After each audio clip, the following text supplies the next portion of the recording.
বন্ধ করে দেবো, চলো আগে চলো না ভাই, বলো আগে চলো। হচ্ছে চন্দনেশ্বর অঞ্চলের বেলিয়াডাঙ্গা একটা গ্রাম, যে গ্রামে 2021-এ তারা আইএসএফকে দুহাত ভরে ভোট দিয়েছিল। এই অপরাধে তাদের গ্রামের রাস্তা করবে না বলে একরকম বলে দিয়েছে। সেখানকার মানুষেরা বারবার তারা দাবি করছে, সেখান মেয়েদের বিবাহ শাদী দেওয়া তাদের জন্য কষ্টকর হয়ে যাচ্ছে। কিন্তু এলাকার যিনি বিধায়ক আছেন বলে তিনি দাবি করছেন, তিনি এখানকার তার খোঁজ নেওয়ার কথা মনে হয় না। তিনি ভাঙড় বিধানসভায় গিয়ে উন্নয়নের কথা বলছেন। পঞ্চায়েতে দরবার করেছিল, সেখান থেকে পরিষ্কার বলে দেওয়া হয়েছে যে রাস্তা করা হবে না। এই মুহূর্তে আমরা দাঁড়িয়ে আছি ক্যানিং বিধানসভা অবজারভারের একেবারে কার্যালয়। আর জানেন, ক্যানিংয়ের একাধিক এলাকাতে রাস্তার যেভাবে বেহাল দশা, এবং শওকত মোল্লা ভাঙড়ে গিয়ে 100 কোটি টাকার উন্নয়নের বার্তা দিচ্ছেন, এবং ভাঙড়টাকে কেন বারংবার টার্গেট করা হচ্ছে, রাজ্যের মুখ্যমন্ত্রী থেকে শুরু করে পুলিশের একাধিক অফিসাররা সেই ভাঙড় বিধানসভাকে টার্গেট করছে, এবং একাধিক দিনের পর দিন থানাও কিন্তু বেড়ে উঠেছে সেই ভাঙড় বিধানসভাতে। এবং আজকে আমরা ক্যানিংয়ে আসার পরে যে একেবারে ছবি উঠে আসছে, শওকত মোল্লার এলাকা বা খাস তালুক বলে দাবি করা হয়, আর সেই শওকত মোল্লা নাকি এই ক্যানিং বিধানসভার এমএলএ। সেই ক্যানিংয়ের রাস্তার আজকে বেহাল দশা, এবং ডেলিভারি গাড়ি বা অ্যাম্বুলেন্স এলাকাতে আসতে ভয় করে যে বাই চান্স দুর্ঘটনা ঘটে যেতে পারে অসুস্থ রোগীর। এই ভয়ে এলাকাতে বা ক্যানিং বিধানসভাতে আসতে ভয় করে। যে রাস্তার বেহাল দশা আপনারা দেখতে পাচ্ছেন, স্ক্রিনে চলছে যে ভিডিও। এবং কি বার্তা জানাচ্ছেন ক্যানিং বিধানসভার অবজারভার আইএসএফের, তিনি আমাদের ক্যামেরার মুখোমুখি কি বলছেন দেখুন। বিস্তারিত খবর আইএসএফ বাংলার পর্দায়। একটা জিনিস, উনি ভাষণ দিতে খুব ভালো পারেন, মানে অসত্য কথা খুব গুছিয়ে বলতে পারেন। তো তার এই কথা আজকে প্রমাণ করছে চন্দনেশ্বর অঞ্চলের বেলিয়াডাঙ্গা একটা গ্রাম, যে গ্রামে 2021-এ তারা আইএসএফকে দুহাত ভরে ভোট দিয়েছিল। এই অপরাধে তাদের গ্রামের রাস্তা করবে না বলে একরকম বলে দিয়েছে। কারণ তারা পঞ্চায়েতে দরবার করেছিল, সেখান থেকে পরিষ্কার বলে দেওয়া হয়েছে যে রাস্তা করা হবে না। অপরাধ বিরোধী করেছিল। তাই তিনি যে মিথ্যার ফানুস ওড়াচ্ছেন, উন্নয়নের অনেক গল্প শোনাচ্ছেন, আপনাদেরকে বলবো, আমি মিডিয়াকে বলবো, আপনারা যান বেলিয়াডাঙ্গা গ্রামে, সেখানে মানুষ চলতে পারে না। গর্ভবতী মায়েরা তারা সন্তান প্রসবের যখন ব্যথা ওঠে, তারা সেই যন্ত্রণা সহ্য করতে না পেরে যখন হসপিটালে যায়, হসপিটালে যাওয়ার আগে হয় তাদের বাচ্চা মারা যায়, নয় রাস্তাতেই ভূমিষ্ঠ হয়। এরকম কঠিন পরিস্থিতি সেখানে আছে। সেখানকার মানুষেরা বারবার তারা দাবি করছে, সেখান মেয়েদের বিবাহ শাদী দেওয়া তাদের জন্য কষ্টকর হয়ে যাচ্ছে। কিন্তু এলাকার যিনি বিধায়ক আছেন বলে তিনি দাবি করছেন, তিনি এখানকার তার খোঁজ নেওয়ার কথা মনে হয় না। তিনি ভাঙড় বিধানসভায় গিয়ে উন্নয়নের কথা বলছেন। মানুষ সব কিছু দেখছে, মানুষ যোগ্য জবাব আগামীতে দেবে। এই যে ক্যানিংয়ের মানুষকে ভয় দেখিয়ে কি তাহলে কি বলবেন, এই যে উন্নয়নের টাকাগুলোকে তোষণ করছে শওকত মোল্লা, কি দাবি আপনাদের? দেখেন, আপনারা দেখেছেন যে রাস্তাটা আপনার সন্ধিয়া থেকে পাগলাহাট একটা রাস্তা, এই রাস্তাটা কয়েকদিন আগে হয়েছে। সেই রাস্তাটা আপনার আজকে চলার যোগ্য নেই।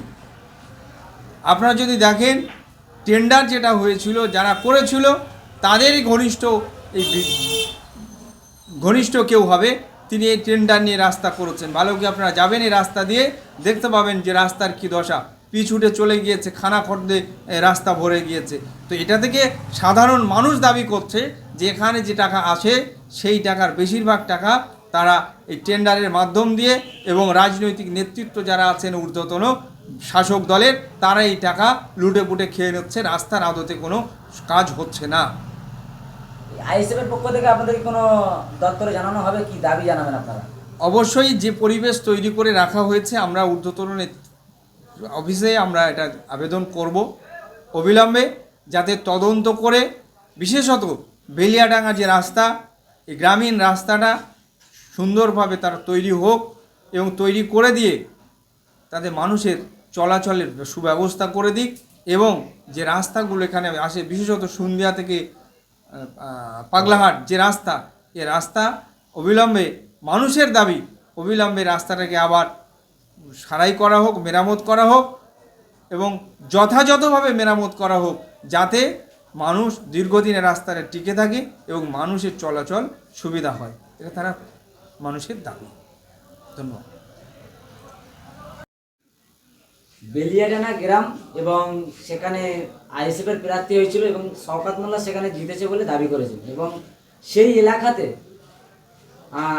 সেভাবে উন্নয়ন নেই এবং গাড়ি যেতে গেলে সেই এলাকার রাস্তার জন্য কোনো এলাকার মানুষের মেয়েদের বিয়ে হচ্ছে না, কি বলবেন? এমনই দাবি উঠে আসছে। বেলিয়াডাঙ্গা 2 নম্বর অঞ্চল আমাদের অঞ্চলেরই একটা বুথ। যতবার এখানে মিটিং হয়, এখানকার যারা দায়িত্বে আছে তারা নানান রকম কথা বলে, নানান রকম যেরকম বলে যে আমরা রাস্তা করেছি, আমাদের রাস্তা আমরা এই করেছি সেই করেছি, নানান রকম কথা বলে। কিন্তু ওই রাস্তাটা সেই সিপিএমের আমলে একবার হয়েছিল, আর কোনো সময় কেউ করেনি। টিএমসি সরকার আসার পর আজ পর্যন্ত এই রাস্তাটা কোনো কাজ কিছু করিনি। রাস্তা সত্যি কথাই খুব খারাপ, খুব খারাপ, মানুষ চলার যোগ্য না। তবুও মানুষ খুব কষ্টের মধ্যে যাওয়া আসা করে। এবং আপনাদের এমএলএ তো শওকত মোল্লা, সেই শওকত মোল্লা ভাঙড়ে গিয়ে 100 কোটি টাকার কাজ করছে, নিজের এলাকাতে 1-1.5 কোটি টাকার কাজ করতে পারছে না, কি বলবেন? এটা কি মানুষের ভাওতা দেওয়া চিন্তা ভাবনা কি শাসক দলের? শওকত মোল্লা এই আমাদের এই সন্ধিয়া থেকে পাগলাহাট একটা রাস্তা আছে, 1 বছরের মধ্যে 2বার করা হয়ে গেছে এই রাস্তাটা। এইরকম কাজ এরা করে। ভালো একটা রাস্তা 1 বছরে 2বার করতে হয়। 1 বছরে 2বার তাও পুরো হয়নি, 2 বছর পুরো হয়নি, মানে 1 বছর পুরো হয়নি, রাস্তা নষ্ট হয়ে গেছে, চলার যোগ্য নেই আর। তাহলে কি শুধু রাস্তার নামে তারা কি শুধু টাকা শোষণ করে খাচ্ছে, এমনই কি বার্তা আপনাদের? কি বলবেন আইএসএফের পক্ষ থেকে কি বার্তা জানান? অবশ্যই, ওরা তো ব্যবসা করছে, এটা মানে সম্পূর্ণ টাকা, মানে যত রাস্তা খারাপ হবে তত ওদের লাভ, ওরাই করবে, ওরাই। আজকে বেলিয়াডাঙ্গা রাস্তাটা যদি করতো মানুষের সুবিধা হতো। ওদের অপরাধ হয়তো কিছু লোক আইএসএফ করেছে, তা আইএসএফ করুক আর যাই করুক, চনসার অঞ্চলের মধ্যে তো অঞ্চল প্রধান এমন কি একটা বুথ যদি একটা রাস্তা করে এমন কি ওর অসুবিধা হবে, এটা করতে পারলো না। অথচ সেখানে বলেছে আমি করব না, করে দেব না, আইএসএফ করে।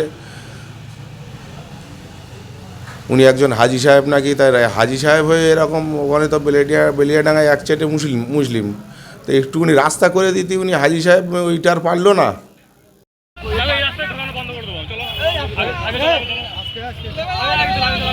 আগে চলো, আগে চলো না ভাই, বলা আছে আগে চলো। আরে আগে চলো না ভাই, বলা আছে আগে চলো।